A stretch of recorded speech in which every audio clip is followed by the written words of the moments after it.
Hello hello hello વિદ્યાર્થીઓ, સ્વાગત છે તમારી ચેનલની અંદર નવા બ્લોગ સાથે. તો આજે છે ગુરુ નાનક જયંતિ અને આજે છે રજાનો દિવસ, એટલે રજાના દિવસનો આપણે ફૂલ બેનિફિટ ઉપાડશું.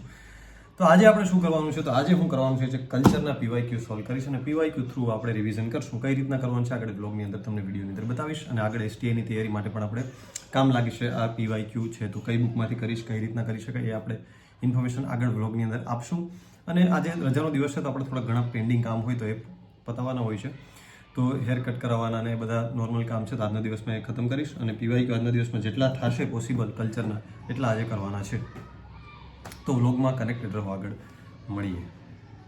તો મારી પાસે છે પીવાયક્યુની પહેલાં તો આ બુક જીપીએસસી યુપીએસસી પીવાયક્યુ, એટલે પીવાયક્યુની તો કોઈ પણ બુક યુઝ કરી શકો. અથવા તમારી પાસે ભાઈ પૈસા નથી કે ભાઈ નહીં મારે એટલો ખર્ચો નથી કરવો, તો તમારે પીવાયક્યુની બુક ન લેવી. તો મેં તમને આની પહેલાંના બ્લોગમાં સજેસ્ટ કર્યું હતું કે તમે જીપીએસસીની વેબસાઇટ પરથી પણ પીવાયક્યુ કરી શકો. પણ એમાં કેવું છે, બધા પીવાયક્યુ જોવા, એને વિષયવાર સબ્જેક્ટ વાઇઝ અને ટોપિક વાઇઝ અલગ પાડવા, એમાં થોડીક મથામણ થઈ જતી હોય. એના કરતાં આપણે પીવાયક્યુની બુક લઈ લઈએ તો ચાલો. આ પીવાયક્યુ બુક મેં એટલે પસંદ કરી છે કે આની અંદર ટોટલ ઘણા બધા ટોટલ 78 પ્રશ્નપત્ર કવર કરી લીધા છે. અને 78 પ્રશ્નપત્રનો અહીંયા આપણે આપ્યું છે. આનું રિવ્યુ ઓલરેડી આપણે કરેલ છે, આ નવું એડિશન છે. અને હા, એ જૂનું એડિશનનું રિવ્યુ કરેલું છે, તો એ જ રિવ્યુ કરેલ એડિશન છે એ આપણે ગીવ અવે કરી દેવાની છે. તો એ કઈ રીતના કરવાની છે, કઈ રીતના તમને મળશે, તો એ આપણે આગળ વ્લોગ જોશું એમાં ખબર પડી જશે. તો ત્યાં સુધી જોડાયેલા રહેજો. તો હવે આની અંદર એવું છે કે આ તો સરસ મજાની બનાવેલ છે. પછી આની અંદર ટોટલ જેટલા પ્રશ્નપત્ર આપેલ છે એ બધા પણ અહીંયા આપેલા છે. કેટલા પ્રશ્નપત્રો આની અંદર સમાવેશ થયા છે? 78 પ્રશ્નપત્રો, બધા ટેકનિકલ ને બધા આવી જાય છે આની અંદર. બાકી જનરલી એડમિનિસ્ટ્રેટિવના જ હોય છે. તો 2025 સુધીનું લેટેસ્ટ અત્યાર સુધીનું તો આવી ગયું છે આમાં. તો આમાંથી આપણે કલ્ચરના એમસીક્યુ કરવાના છે. ભારતનો સાંસ્કૃતિક વારસો કરવાનો છે આપણે. ભારતનો સાંસ્કૃતિક વારસો કરવાનું છે. તો કઈ રીતના કરવાનું છે ભારતનો સાંસ્કૃતિક વારસો? તો પહેલા તો તમે બે રીતના કરી શકો એમસીક્યુને, કે ભાઈ કાં તો તમે ઓલરેડી જો તમે રિવિઝન કરેલું હોય તો જ કરવાનું પહેલી વસ્તુ તો, અથવા તો એકવાર રિવિઝન કરી લેવાનું સરખુંથી, 2-3 વાર વાંચી લેવાનું પછી કરવાનું પીવાયક્યુ. તો પહેલા તો તમે એક કામ કરો કે પીવાયક્યુ જોતા જાઓ અને આની અંદરથી કે ભાઈ હા ક્યાંથી પ્રશ્નો કેમ છે. તો પર બેસ્ટ બેનિફિટ લેવો હોય તો એક કામ કરો, પીવાયક્યુને પહેલા એક્ઝામ તરીકે આપો કોઈ ટોપિક પ્રમાણે, કે ભાઈ આ કેટલા એમસીક્યુ, તો ભાઈ 100 એમસીક્યુ સુધી છે, 100 આસપાસ એમસીક્યુ સુધી. જેમ કે ભારતના આ સ્થાપત્ય અને શિલ્પકળા છે એટલા પહેલા હું રીડિંગ કરી લઈશ પહેલા, એવું હશે તો રિવિઝન ન કર્યું હોય તો. અને પછી આપણે એને એમસીક્યુ સોલ્વ કરશું. અથવા તો પહેલા તમે ઓલરેડી રિવિઝન કરેલું હોય, સરસ મજાનું આવડે છે, તો ડાયરેક્ટ પહેલા પીવાયક્યુ કરો. એમાંથી જેટલા આવડે એનું એબીસીડી પ્રમાણે ટીક કરતા જાઓ. પછી એને આનીમાંથી જોવું કે હવે આપણો કયો પ્રશ્નનો જવાબ સાચો છે ખોટો છે, પછી ક્યાંથી આપણી બુકમાં છે કે નહીં. જવાબ ન હોય તો કંઈ વાંધો નહીં, એવું જરૂર નથી કે આપણી બુકમાં હોય જ એક ક્વેશ્ચન. કેમ કે દરેક એક બુકમાંથી બધા એમસીક્યુ નથી નીકળતા, પણ જે પણ આપણી બુકમાંથી હોય તો એ તમને આવડ્યો કે નહીં, કેમ નહીં આવડ્યો એ જોવાનું. બરાબર. મારતણ સૂર્ય મંદિર ક્યાં આવેલું છે, તો આપણે તરત ખબર પડીએ કે ભાઈ હા ભાઈ આ તો જમ્મુ કાશ્મીરમાં આવેલ છે, તો એ રીતના ટીક કરી દેવાનું. પછી એમાંથી આપણે જોવાનું કે ભાઈ ક્યાં ક્યાં પ્રશ્નો, પછી એકવાર પાછું એ બાને એકવાર રિવિઝન થઈ જાય તમારું કે ભાઈ કઈ રીતના. હું આ રીતના કરીશ પહેલા, કે પહેલા મારે તો ઓલરેડી રિવિઝન થઈ ગયેલું છે, વારસો સબ્જેક્ટ આખો પતી ગયો છે એસટીએ માટે. તો હવે હું પહેલા પીવાયક્યુ ભારતના વારસાના 468 છે, તો આજે આખો દિવસમાં પતાવવાનું પ્લાનિંગ છે, તો કદાચ થઈ જશે. તો એ કરતો જઈશ. પહેલા સ્થાપત્ય અને શિલ્પ સ્થાપત્યના કરી બધા એમસીક્યુ, પછી એમાંથી મને જે અઘરા અઘરા પ્રશ્નો લાગ્યા હોય એને હું ખાસ જોઈ સ્ટીક કરી રાખીશ, કે કદાચ એમાંથી ફ્યુચરમાં કોઈ પ્રશ્ન પૂછાઈ શકે, અથવા તો એવો પ્રશ્ન કંઈક અટપટો છે તો એ કેમ અટપટો છે એ પણ ખબર પડે આપણે. તો એ આપણે કરવાનું છે આની અંદર અલગથી આન્સર કી આપી છે એટલે સારું છે. આ આન્સર કીની બુકલેટ અલગ જ છે, એટલે આપણે આમાંથી નીચેથી ભાગે જોવાઈ જાય ભૂલથી કે આ ચીટિંગ થઈ જાય, એટલે એ આપણે નથી કરવાનું.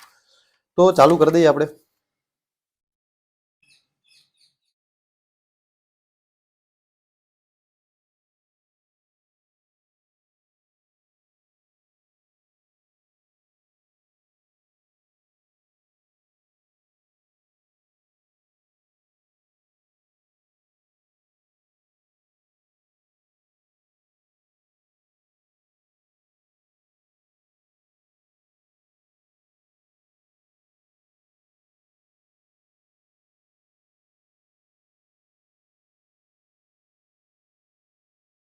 તો કુલ 111 પ્રશ્નો થઈ ગયા છે ભારતીય શિલ્પ અને સ્થાપત્ય કળાના. આપણે એને સોલ્યુશન કરશું ને પછી આપણે એને બુકમાંથી જોઈને કરશું.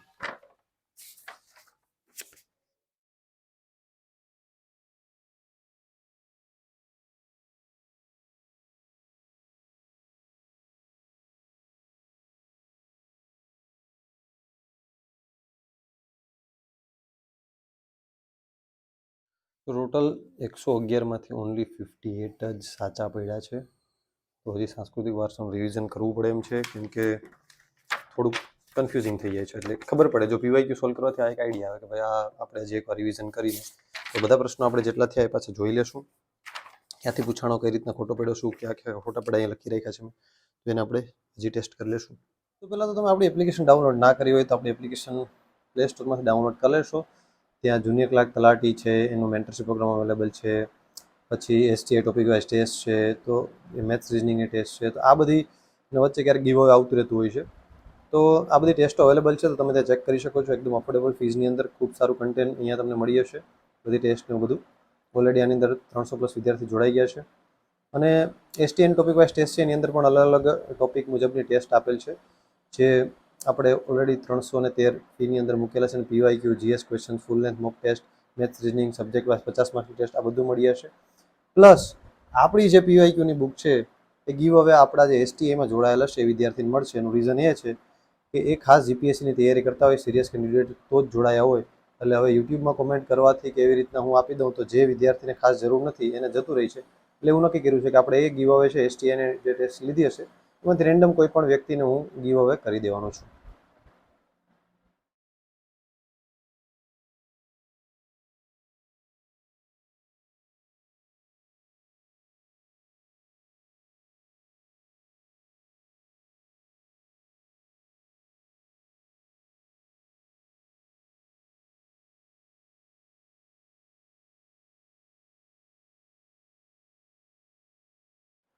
તો હવે થોડીક વાર આપણે લેશું બ્રેક, કેમ કે વાંચતે વાંચતે બ્રેક લેવો પણ જરૂરી છે.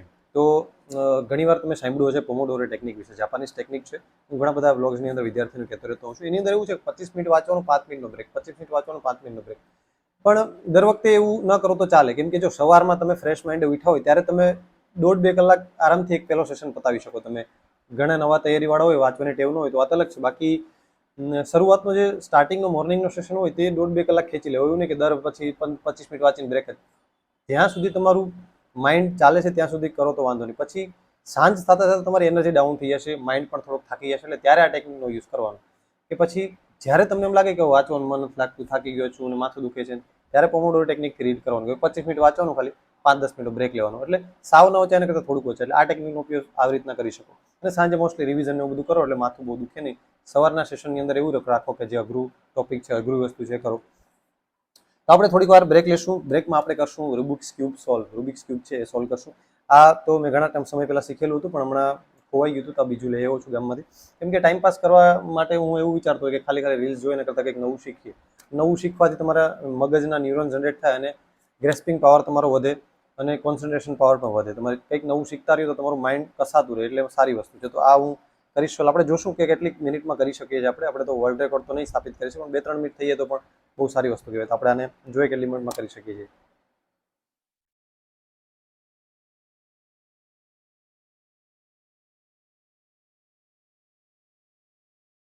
તો 2 મિનિટ અને 11 સેકન્ડમાં થઈ ગયું છે. મારો રેકોર્ડ તો, મારો પર્સનલ રેકોર્ડ તો 1 મિનિટ ને 30 સેકન્ડ છે, પરંતુ ક્યારેક વધી ઓછું થઈ જાય છે. તો હવે પછી ફ્રેશ થઈ અને હવે થોડીક વાર માટે રિલેક્સ થઈ જાય, પછી પાછું રીડિંગ ચાલુ કરી દઈએ. તો હવે તો હેર કટ કરાવવા પહેલાં જવાના છે, પછી ગામમાં થોડું કામ છે ખતમ કરવાનું છે, અને પછી પાછું બીજો સેશન રીડિંગનો કરીએ. બીજા PYQ હવે જે બીજો ટોપિક છે ને PYQ ચાલુ કરી દઈએ. ટોટલ 400 આસપાસ છે, એટલે આજના દિવસમાં ખતમ થઈ જાય એવી આશા છે. પરંતુ આજે હવે વ્લોગ અહીંયા જ સ્ટોપ કરી દઈએ, કેમ કે વ્લોગ પછી બહુ લાંબો થઈ જશે. એટલે પછી નેક્સ્ટ વ્લોગની અંદર વાત કરીએ, કેમ કે જે ઇન્ફોર્મેશન આપવાની હતી એ તો ઓલરેડી મેં આપી દીધી છે તમને, કે કઈ રીતના PYQ થ્રુ પણ તૈયારી કરી શકાય, PYQ થ્રુ કઈ રીતના તમારે, તો વધારે આઈડિયા આવશે કે કયો ટોપિક મારો નબળો છે અને કઈ રીતના તમારે તૈયારી કરવી છે. તો ત્યાં સુધી કનેક્ટેડ રહો. આપણી ટેલિગ્રામ ચેનલ જોઈન કરી લેજો અને યુટ્યુબ ચેનલને ખાસ સબસ્ક્રાઈબ કરી દેજો, એપ્લિકેશનને ડાઉનલોડ કરી લેજો. મળીએ નેક્સ્ટ વ્લોગની અંદર. Tata, C you, bye bye.